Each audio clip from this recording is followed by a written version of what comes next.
Here's a quick update on the Arizona cypress.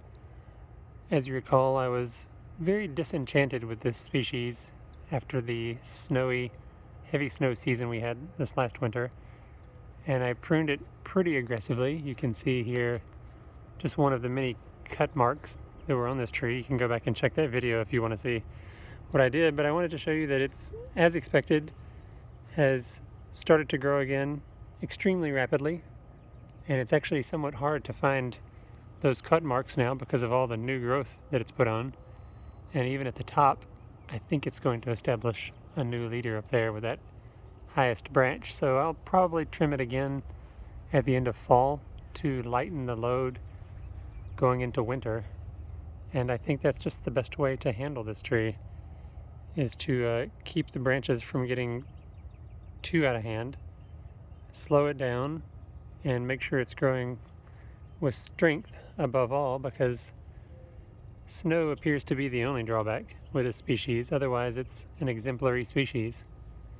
This is the Carolina sapphire cultivar of Arizona cypress. And let's check on the other cultivar that I grow. Here is the blue ice cultivar of Arizona cypress. And none of these really suffered any snow damage, because they are naturally slower growing, and I think that allowed them to build strength. Although this one has apparently a different problem, because it has a tendency for the branches to turn up at the end, like that one. See how vertical that is? I actually don't want that, because that's going to take away from the vertical growth of the central leader. So I'm going to have to come through and trim those. I did that once before, and it just seems to be a tendency that is persistent. Now, I'm not going to totally destroy the growth habit of the tree and prevent it from growing entirely. I just want to limit this. Like this one here on the side is completely vertical. I want to limit that vertical growth, because I want all of that vertical energy to go into the top of the tree up there, which looks like it will do.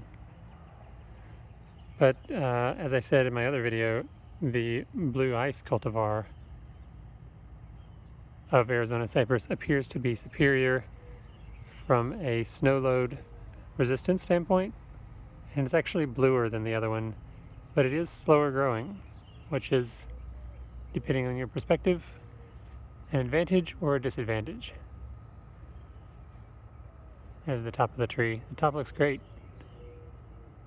The leader tends to kind of flop over and then straighten up during the year.